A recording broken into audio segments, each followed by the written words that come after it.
But I found that the value really wasn't in advertisers or for advertisers. It was for like tourism entities and museums and historical preservationists.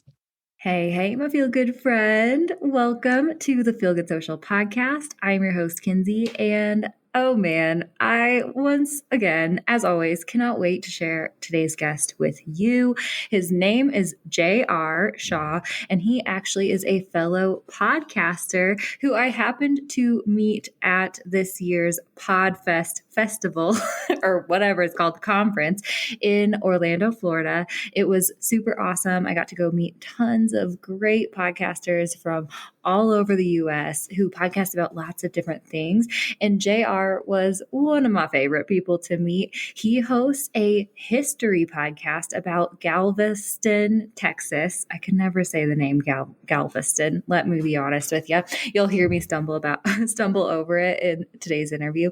And it's super, super interesting the way that he uses podcasting as a medium for his audio tours, the way that he's grown his business in the past 2 years so that he was actually able to quit his full-time job.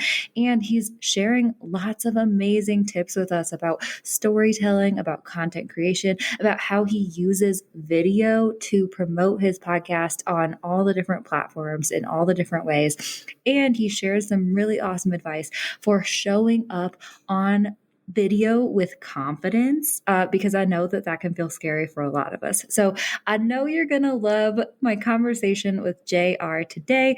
If you do, make sure that you give both of us a follow on Instagram. I'm at Feel Good Social. JR is at Galveston Unscripted. I've linked that in the show notes because I cannot pronounce it out loud, let's be honest. And definitely give us a follow. Send us a message. Let us know that you loved today's conversation because we would love to connect with you over there.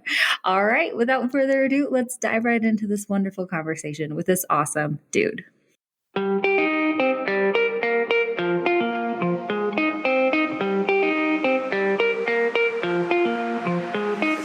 Hey, friend, and welcome to the Feel Good Social podcast. I'm your host, Kinsey, and I'm here to help you market your business in a genuine way that works without wasting your precious time. On this show, we chat about social media strategy and mindset tips with a focus on, you guessed it, feeling good. So sit back, relax, and enjoy some genuine conversation for the good of your biz. Real quick, have I invited you to join the Feel Good Social Club yet? Oh man, my friend, I would love for you to check out our new monthly membership for down-to-earth entrepreneurs who are ready to create content with ease, actually show up and strategically market your business online every month, and also make friends with rad down-to-earth entrepreneurs who are just like you, who get it, who are in the posting trenches with you, and who are ever ready to give you a friendly air high five or kick in the accountability booty whenever you need it. The Feel Good Social Club is where it is at. Check it out, feelgoodsocial.com/club. In the club, we have a content library full of Canva templates and tutorials and resources to help you make content creation as easy as possible. We also have monthly content planning workshops where we all come together and talk about the upcoming month's strategy for our content. And we also have community forums where you can get together, ask questions of other club members, brainstorm ideas, ask for feedback. So definitely check it out, feelgoodsocial.com/club. Our Feel Good members are seriously some of the most amazing people that I have ever met. And I would love for you to join us, feelgoodsocial.com/club. Check it out. Join today. We would love to see you in there, my friend. All right, let's dive back into today's episode. Hi, JR. Thank you so much for coming on the Feel Good Social podcast. I can't wait to have you on the show, man. Kinsey, thank you so much for having me. I really, really appreciate it. It was so nice to meet you, I guess, 2 weeks ago. And it's just been such a fun thing, like going to PodFest and meeting other podcasters like yourself and knowing that, you're doing what you're doing. It's such a cool thing. And thank you so much for having me. Oh my gosh. Yeah, guys, we are totally about to geek out about all things podcasting in this episode. If you don't know, I feel like, I don't know if you feel like this, but it's not every day that I get to talk to fellow podcasters necessarily and stuff. And so whenever I get to interview another podcaster, I'm like, oh yes, like we get to geek out about all these things that like I don't normally get to. Yeah, and it's so funny because this is actually my first Zoom or like I guess not digital, what do you call it? Podcast where I'm not in front of somebody doing it. So I usually do all my stuff in person. Oh my gosh, really? That is so Yeah. interesting to me. I have only done one in-person interview and it was with my mom. So That's got to be good. That's got to be good. and we had totally gotten a margarita beforehand, which she doesn't drink at all. So that was a fun thing. Lots of giggles, that was, I'm sure, a fun one to edit for my editor. So that's so interesting. Yeah, because I don't normally do in-person interviews. So this is going to be a really good time. But okay, backtracking a little bit. I usually love to start out these conversations by just asking you to introduce yourself, because I always think it's interesting to hear people's stories from like their point of view, right? So Yeah. go ahead and tell us, JR, who are you? What do you do? Who do you serve? Give us the deets. Awesome. Yeah. So my name is JR Shaw. I live in Galveston, Texas, and I have a podcast called Galveston Unscripted, which is also an audio tour. So I'm really heavy with the audio tour aspect, podcast, and then social media to kind of drive traffic to all of those things and everything I'm doing. So really, I guess who I'm serving are so obviously a lot of locals here in Galveston listen to the history podcast, and a lot of the tourists who come down here listen to utilize the audio tour. And I have people on social media, since I make the social media stuff like Instagram and Facebook. I make it really like not location specific, but I tie a lot of like my hometown into it. We have people from all over the place checking out our social media accounts. So yeah, that's pretty much who I'm serving. Anyone who is willing to listen. Oh my gosh, I love that. I was so just like, I don't know, in awe, like inspired by your podcast idea whenever we met at Podfest, because it's just like so different from like the norm of what you would think of as like podcasting, right? It's like, because, and especially I think with a lot of my people, they're like, and myself too, when I was starting my podcast, it's like, oh, another marketing podcast. Like, what do we talk about?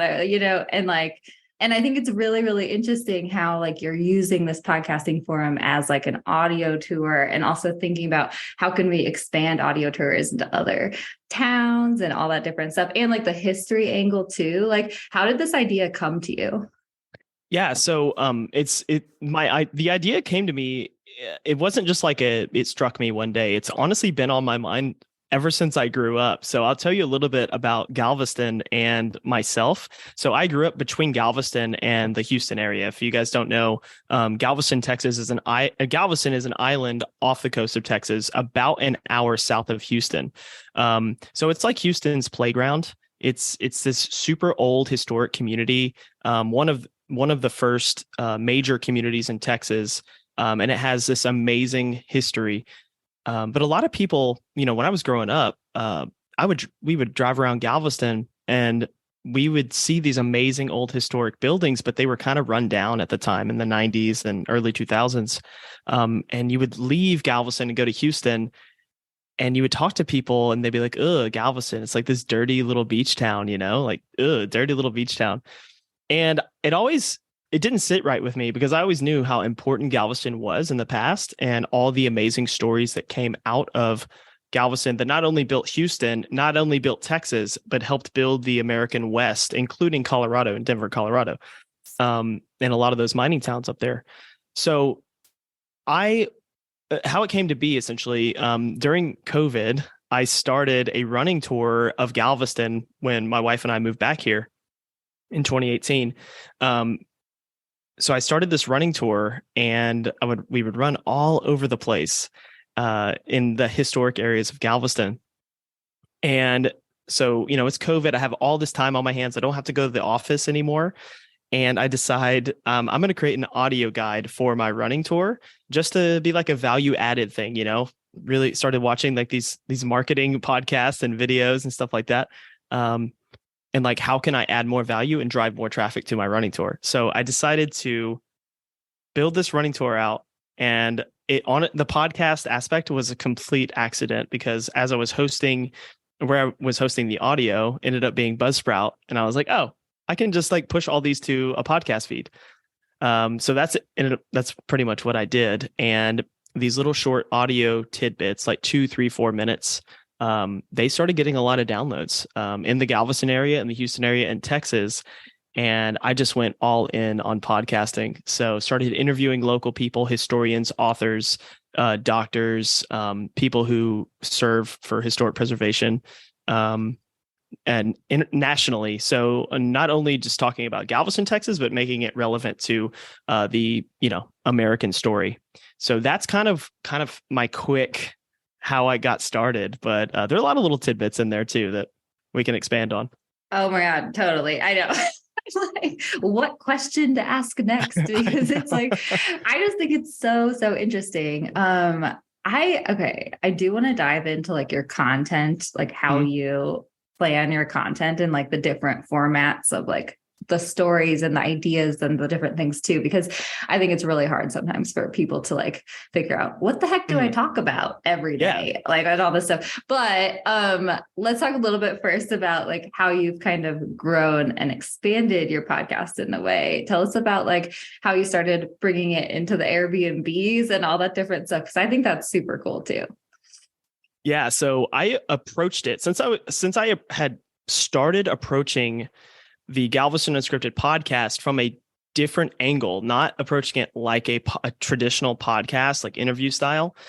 I was approaching it from this like educational or like tourism standpoint. Like, how can I help other people understand the importance of this area and the people and events that had happened here? I really started targeting like short-term rental owners. So people who own these Airbnbs and VRBOs and you name it, because there are over 5,000 of them on Galveston Island. So what I started to do was print these little like I printed up some little plaques and embedded like a QR code and an NFC tag on those plaques. So all you had to do was, if you were visiting Galveston, you'd walk into your Airbnb and the first thing you would see is this little plaque, and it says Galveston Unscripted, Galveston, the world's largest free museum. And they walk in, tap their phone on it, and it just opens up this audio guide, and it's a location-based audio guide, but every one of those audio guides is a podcast. And they're really short, so 3, 4, 5 minutes.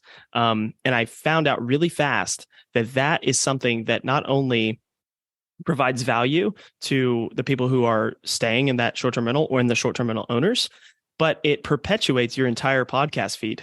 So people may listen to episode 1, if you look at it from that perspective, just as many times as your latest episode, and you continue to get those downloads. Basically, as long as you have it available in those short-term rentals. And another way I kind of get it in front of people is, of course, social media, which is a whole different aspect. But we will come back around to that for sure. Yeah. I mean, I always laugh whenever I do these interviews. I'm like, a lot of times we'll get to the end and I'm like, oh, well, this is technically like a social media marketing podcast. So let's talk about that for a little. Yeah. But it's like, it all comes together, right? And all that stuff. I want to talk to you a little bit just about like the business side of it, because I think that's so interesting. And it's interesting because you were actually able to like quit your full-time job, right? And like move into this as your full-time business. So like, how did you start monetizing that? And what did that look like for you? Yeah. So when I first got into it, of course, it was a project I started because I was home and not really doing much beyond my day job. And I at first I thought, okay, this could grow and I could, have ads on the podcast and things like that. But I found that the value really wasn't in the value I was bringing really wasn't in like advertisers or for advertisers. It was for like tourism entities and museums and historical preservationists. So essentially what I did was changed my focus to build a structure and then be able to help other entities utilize this audio tour podcast structure, essentially. So I have made that aspect my business. So utilizing any location any museum, any library with stories to tell, whether it's audio tour or podcasting or anything with stories to tell, how can you take that content that you had, for instance, an oral history that was recorded 50 years ago by somebody who was 90 at the time? That person grew up or was born in the 1800s. So we need to tell those stories. So why not build a podcast, or have a podcast or an audio tour aspect from that oral history?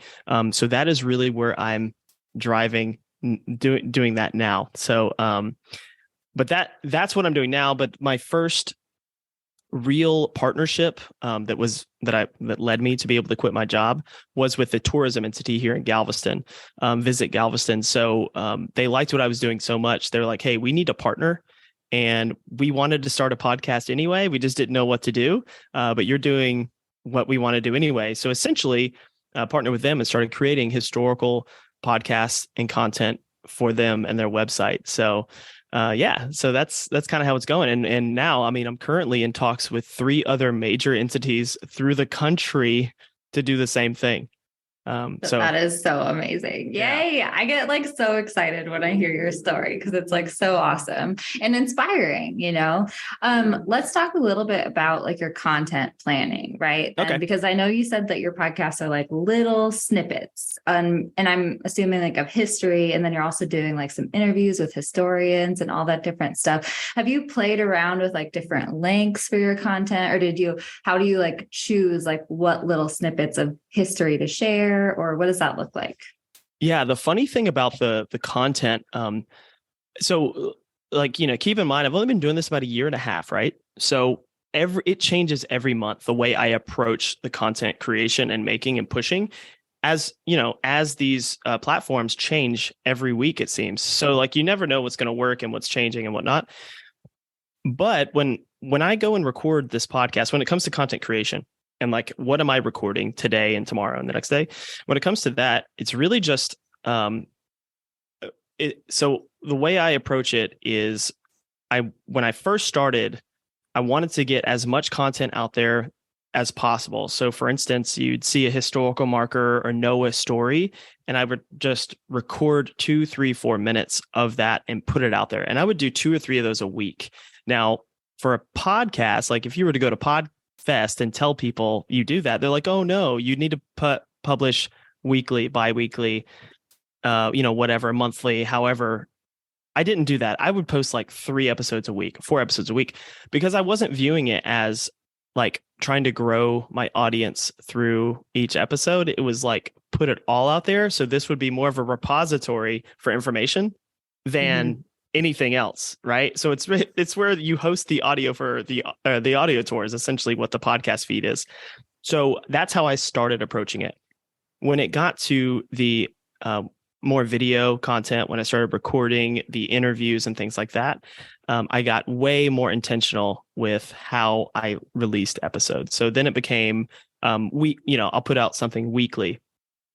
I'll put out more social media stuff to drive traffic to my older content, social media to drive traffic to the audio tour for visitors.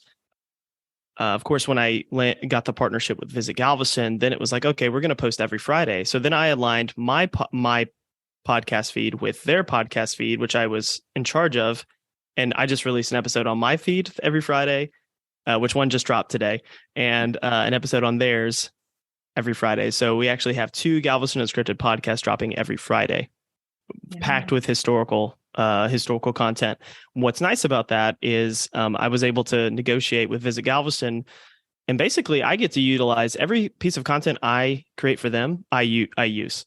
So, it's complete content ownership, which is nice because I'm creating multiple pieces of content every week. And since they're short, they're not difficult.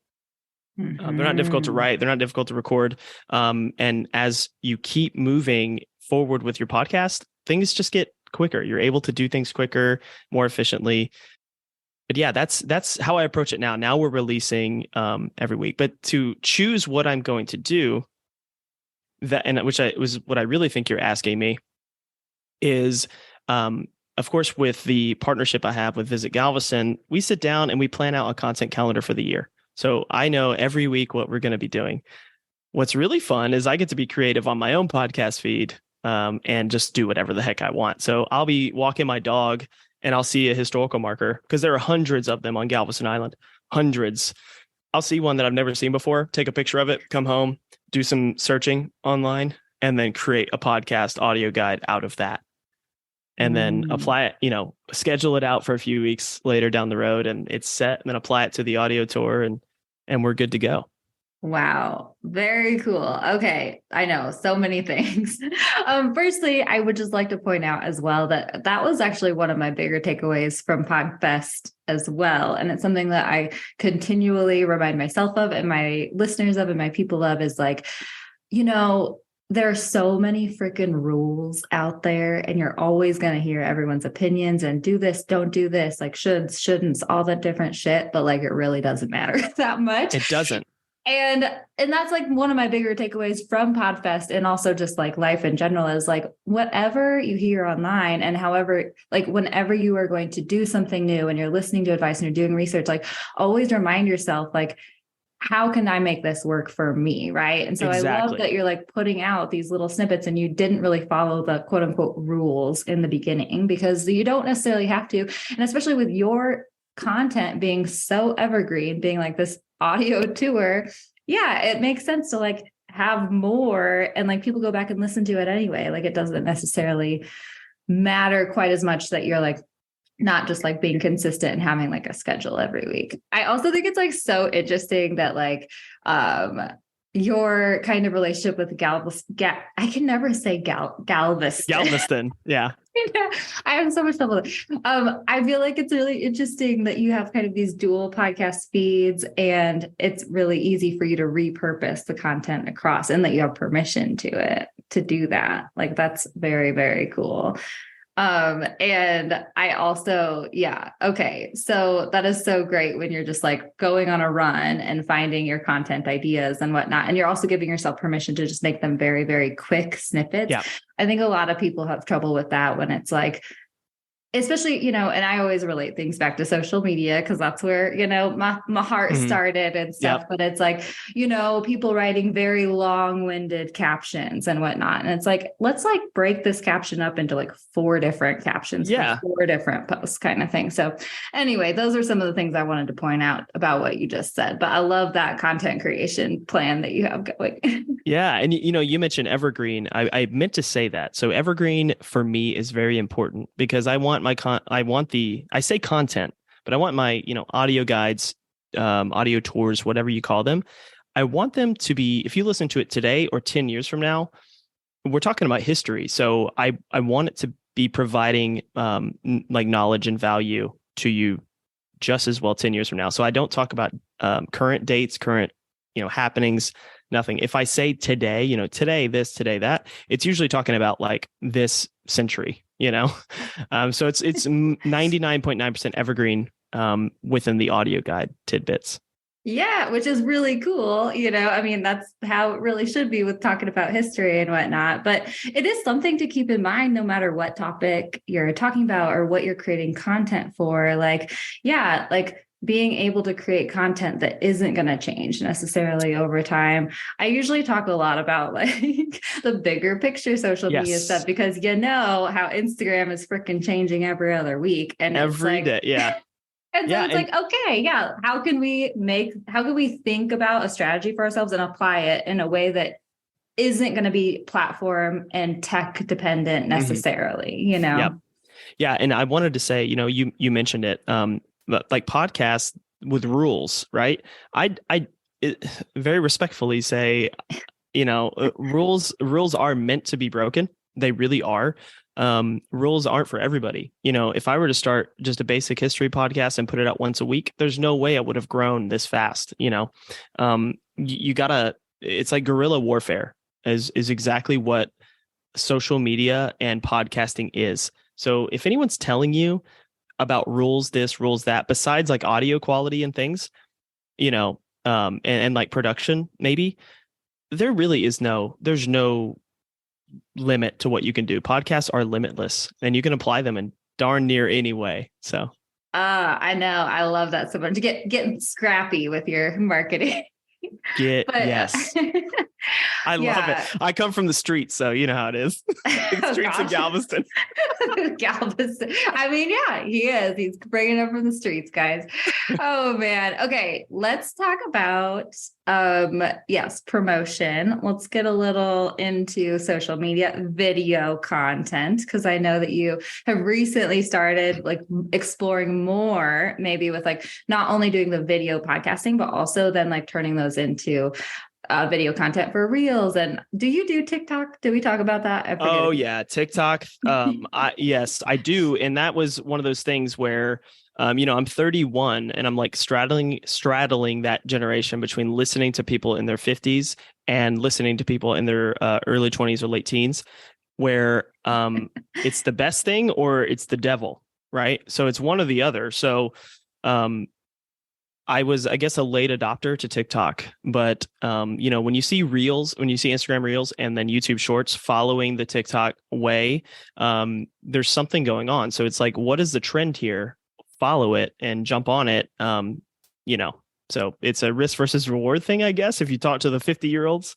But yeah, it's definitely worth it. And it's definitely driven a lot of traffic and business. So in business and traffic to my audio tours and my physical tours. I've booked physical tours through TikTok. So yeah, it's worked. Heck yeah, that is so awesome. Okay, so let's talk about your approach to video. One thing that you mentioned when you kind of were introducing yourself a little bit that stood out to me too is that you did say something like, my approach to sharing things on social media, I don't necessarily make it like local dependent. You said something like you try to speak to like a wider audience when you're on social media and stuff. What did you mean by that? Okay. Yeah, no, it's great. No. So what I'll do, let me start from the beginning. I'll tell you how I kind of nationalize it or like, don't make it look as location dependent.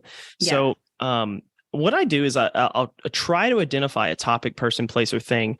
And then when you're talking about the history within the podcast, like audio only format, what I do is I basically build it from a perspective as if you're looking from the outside in towards Galveston, or that Galveston is not even the main thing here. We're talking about national events, international events.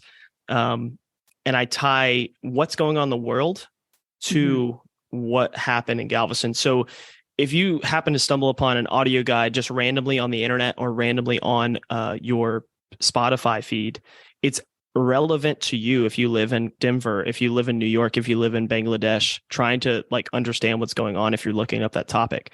So there, you got the evergreen and then you've got the international base. But the thing is, the whole point is to promote Galveston. So I mentioned what's going on in Galveston at the time while making it national and international as well.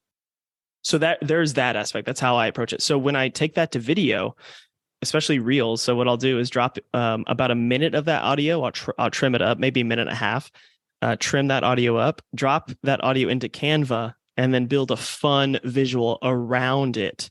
If I'm talking about a musician, which is one of my most recent ones, musician who literally would have been my neighbor about 100 years ago.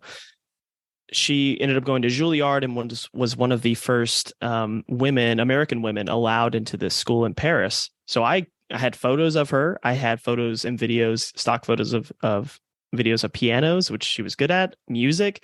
I built this 1 minute story to bring what was a historical marker in front of this house to bring it to life online. So that's how it created a reel, a TikTok, YouTube short out of that. And just get real creative with it. And Canva, by the way, is the greatest of all time. It is the best. If you're looking at making fun reels without your face, without anything, if you have a fun audio clip, go make it in the mobile video format on Canva. Yes. Oh my gosh. Yeah. My audience knows we love Canva over here. That's where we create all the templates for my membership and all that different stuff. But yeah, I love thinking about Canva as like the GOAT. It is. Like internet technology. It's wonderful. It is so awesome. Okay. Oh man, I love that you create story reels for yourself based on like the story that you're telling. And it makes so much sense, like history wise, like for your podcast. But I also, okay, do you know who Elise Myers is? she's like, she's really big actually on like Instagram. She's like kind of comedic, but like I don't think she's traditionally Oh, like a yes, I do. comedian. Yeah, I do know Yeah, her. she's got like the black curly hair. Yes. So I haven't seen her do this recently, but she definitely used to like, but just like tell a story about like walking through the airport or something. And like it ends up like being funny and like it's entertaining. But she used to like narrate all of her stories with like just like little gifs that you could like find on Instagram or like emojis or whatever. And that's what this reminds me of in a way, where it's like the visual storytelling. I think that's what a lot of people struggle with sometimes when it comes to creating that. So like, yeah, do you have any tips for us when it comes to, I guess, like storytelling visually or like literally telling the story? I do. I think I do. And hopefully this is, it's not so much a tip as it is, I guess, the process, that if you're already doing something, and you might as well add 10% more effort into it to do something else to reach a larger audience. So for instance, if you have a history podcast specifically, and let's say it's even long form, it could be a 20-minute long episode, you can trim that to a minute and a half, 2 minutes, whatever. If you're doing YouTube shorts, I think it's only 60 seconds now. But you could trim it to 60 seconds and pull some fun historical information out of that. 1 minute, I'm talking just a 1 minute highlight of your episode. Take it to Canva. There's so much stock footage out there now. You can, and GIFs and GIFs, whatever that you call it. You're a GIF. I'm a GIFer. I'm a GIF person. Oh, I'm a GIF God. person. Okay. I'm glad that we're getting to this at the end of the interview. No, I'm kidding. I'm a GIF person. Okay. We got to end it now. No, that's gonna take a sec for me to get over it, but keep going. So you can add, stock footage, stock videos, stock photos, fun piece of story. And then of course, make it quick for, the attention span, because really what you're doing is you're competing for other people's attention across the board. Now, the key is, do you promote your podcast in the 1 minute clip or not? Or do you just name your profile on Instagram or TikTok, the name of your podcast, and hopefully drive enough traffic to your page to basically promote your podcast on your page, right? Mm-hmm. It's that way, that aspect is how I view it anyway. I try not to promote and say, Galveston Unscripted podcast, follow me, blah, blah, blah. Sometimes I do. It just depends on the content. But Okay, I love that answer. Ooh, and I love that we're getting into the call to actions and whatnot, because it's totally true. I think it's kind of like this is something I talk about with a lot of my people, like all the time. Like some people feel uncomfortable with call to action. Some people feel very comfortable with call to actions and and the promotional part of it and stuff. And I do think that it's like the debate of, okay, well, what are you leaving on the table if you're not asking people to come follow you, check you out and stuff? Or are you being overly pushy and maybe turning people away? Or like, what does that look like and stuff? So yeah, you tend to it depends on your content. It does. You do that. It does. So, and what's funny? I think if you've been creating content for, let's say, a year, you don't always know what's going to work. Right. You may think, I'm going to get 15,000 views or 20,000 views on this reel, and you get like 600, or 100. And you're like, wait, I thought this was fire. I thought this was great. And you think, oh, I'm going to put a call to action in this, and you only get 600 people view it. And you're like, oh, it just doesn't align with what you thought it would be. And then it disappoints you. So I kind of just stopped focusing on where I'm putting the call to actions, like follow me, like, subscribe, whatever. It's honestly how I'm feeling whenever I'm doing it. Or if I really know something's going to work, or I don't really care how many views it gets or how many clicks it gets or whatever, I'll put it in there every now and then, but it's not a big deal for me. If you know, you're putting out decent content for your audience over and over and over again, asking to like and share is not that, it's not that going to hurt you that much. I love that answer too, because I think it's so true. I think that oftentimes the things that we focus on so intently, like the answer is to stop caring so damn much. You know what I mean? Don't even worry about it. Because it doesn't matter in the big picture of things if you put a call to action there or not. You know what I mean? Like if you do, awesome. If you don't, catch them in the next 3 reels with a call to action of some sort or something. But like, it's really about like the big picture building and like continuing to show up and continuing and all that different stuff. So I like that. And I do think that there's something, I've been feeling it lately too. Like it comes back down to the rules, right? It does, like, yeah. There's no hard and fast rules. I really think the best thing you can do is like, feel like whatever you're feeling in the moment. Like it sounds kind of woo, but oh well. And I do have to say, like, I'm sometimes turned off by call to actions by other accounts sometimes, because if you're putting out great content to your target audience, you don't need a call to action because they're going to want to follow you anyway. So like sometimes, and it's probably me because I'm not the target audience specifically for a channel I'm watching or something I'm listening to. That's why it kind of turns me off. But if there's some, it's one of those things. If I want more with or without a call to action, I'm going. So if you're putting out good content, you don't need a big call to action, if you know what I mean. You don't need to focus on it. Mm-hmm. Yeah.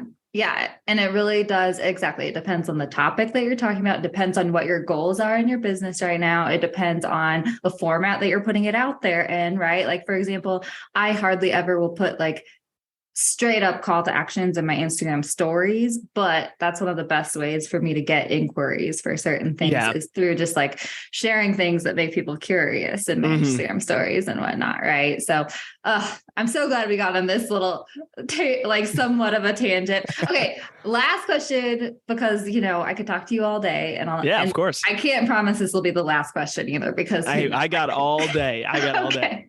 Okay. I actually have not gotten to chat with anyone who is doing Instagram Reels, TikToks, and YouTube Shorts.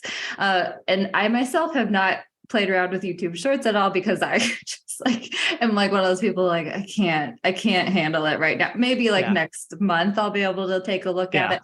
But so I'd love to know like your opinion on like the similarities / like differences. Is there any way that you like change your content, or do you just like straight up repurpose it for every platform? What's your process look like? Yeah. So basically I'll repurpose the same exact video for every platform. But of course I say that, but it's like YouTube Shorts are only 60 seconds right now.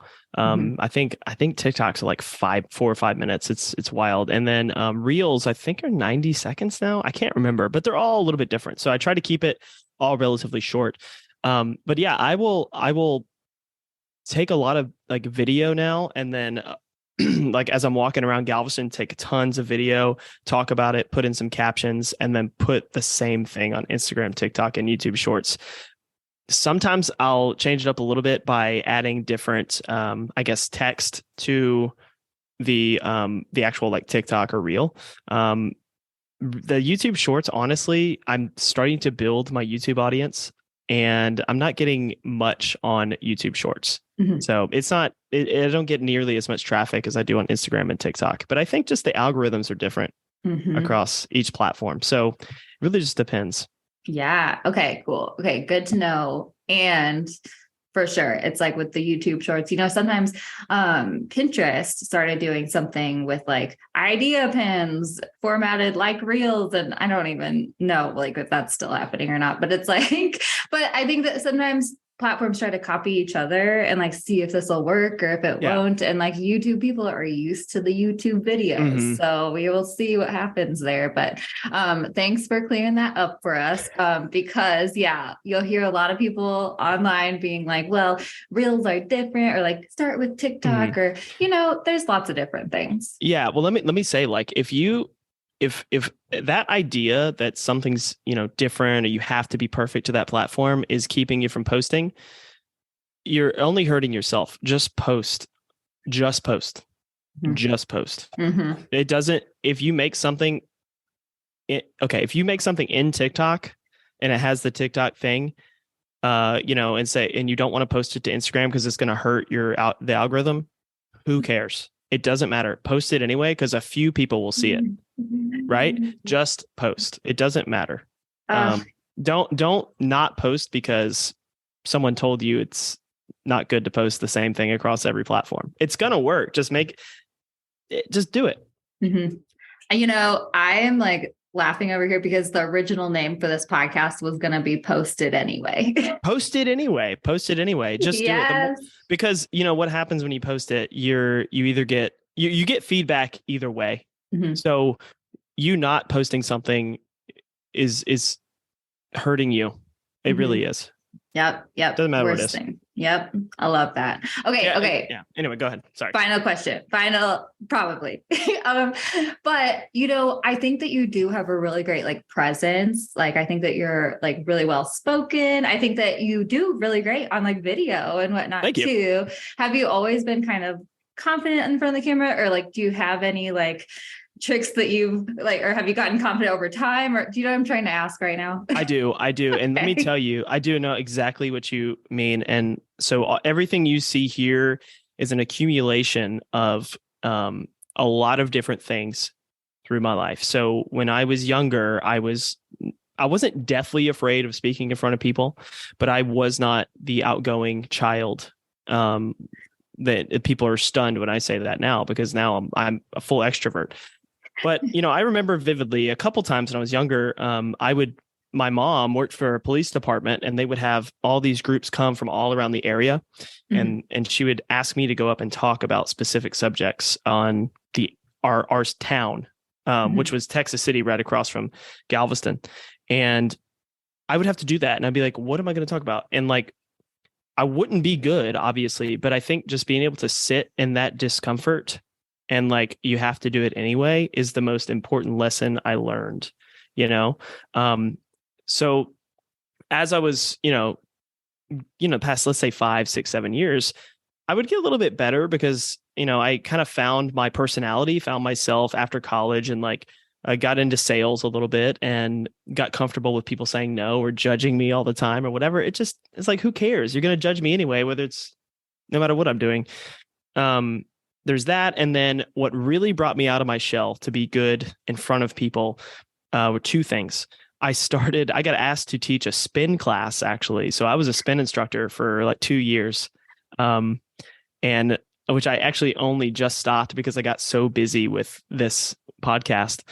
But that, you know, you go in and you're in front of a whole bunch of ladies and you got to turn it on. You got to be on, you know, that is what opened me up a little bit. But the other thing, the last and final thing, if anyone ever asked to go speak or to go present or to go talk or to go do something where you feel that, oh, I don't know, say yes anyway and go do it. It's more about putting yourself in uncomfortable situations and understanding, oh, I can get through this. And you're going to judge me anyway, whether I'm not here or I'm here. So you might as well go and like tell them what you got to tell them, present what you got to present, put yourself in front of a crowd of people or a Zoom call where thousands of people are going to hear this, you know, stuff like that. So just say yes and go do it anyway. So that's how I got to this point now, to where, I'm going to be judged anyway. So I might as well be good at it, you know, be good at being judged. I love it. I might as well suck now so I can be better tomorrow. Exactly. And you're right. And you end up getting better and better and better at speaking and being on camera and being on a microphone and not worrying about the flub you had 3 minutes ago. You know, say you say something stupid, forget about it, you know, redeem yourself, you know, just keep talking, keep saying stuff. So yeah, that's it. I love it. Thank you so much. I resonate so hard with that. Like, I always tell people, if go back all the way back in my Instagram for like 4 years ago and watch me trying to show up on like the live videos. Like, I had to have like the puppy filter on because it just made me feel safe and shit like that. And like, I'm like nervous. I'm like kind of shaking and like all that different stuff. But like, I just like kept doing it. And now, like, not only do I think I'm like slightly better at showing up on video, speaking on the podcast and whatnot, but also I don't care as much. Like, that's the thing. When you're just starting out, it's like, oh, the worst thing in the world if you trip over your words or if you say too much or whatever it is. But like now, like with the practice, not only do you get better, but you stop caring as much because you realize it's like not as big of a deal as you think it was. 100%. And the more you put yourself out there, it's the same thing as just post it. It's like, just post it, just go speak, just go present, just be out there. It's what you want to do it anyway. That's probably why you're listening to this podcast. Mhm. So just put yourself out there.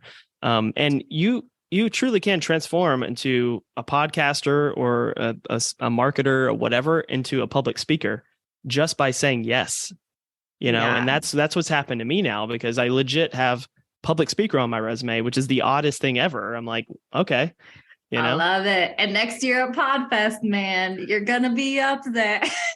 I know. I kept thinking like, oh, we could do this, it's fine. But yeah. And you guys, if anyone wants to be on a podcast, I have hosted several people for their first ever interviews on podcasts. So definitely hit me up in the Instagram DMs, because I would love for you to come on. Let me know you're a listener too. Okay. Thank you so much, JR. That was Of course. such a great conversation. I knew it was going to be wonderful. I think your story is so inspiring and interesting. Can you share where everyone can connect with you, find out more about you? Because I know they'll want to do that. Yeah. So if you look up in your podcast, I say feed, but any podcast platform, you type Galveston in, it'll be the first one that pops up. Galveston Unscripted is the name of both of my podcast feeds. You can just subscribe to either one of them. It's a lot of history stuff. But one thing I am planning on doing one of these days is doing something like you're doing, put myself out there, tell people how I've gotten to this point, interview other people to see how they've gotten to where they are, That's what I want to do in the future. But if you just Google Galveston Unscripted, you'll find the podcast, the audio tour, everything. So I've made it my mission to show up on every search result ever. So SEO is big too. Yes, that is so awesome. I love it so much. Yes. Okay, great. We will link everything in the show notes as well. Thank you so much for coming on the show. It was so fun. Thank you so much. I really appreciate it, Kinsey. This has been great. So much fun for my first remote interview. You did wonderful. And thank goodness our internet was pretty good. We were having a little technical difficulties at first, guys. So, but we made it through. So that was great. We're here. How great was JR, you guys? I absolutely adored this conversation with this awesome human. If you did as well, make sure that you give us a follow on Instagram. I'm at Feel Good Social. He is at Galveston Unscripted. Still cannot pronounce it. I don't know what's wrong with me. But check the show notes for the spelling and the link there. If you loved today's conversation, make sure that you share this episode with another biz buddy who could also use to listen to it. And if you feel up to it, share it to your Instagram stories and make sure that you tag both of us in the story so that we can see it and reshare it and spread the love right back to you. I hope you have a wonderful rest of your week, and I will catch you next time I catch you. Thanks so much for listening, my friend. For show notes and a whole lot of other awesome freebies, visit feelgoodsocial.com. Simply go to feelgoodsocial.com for all the goods.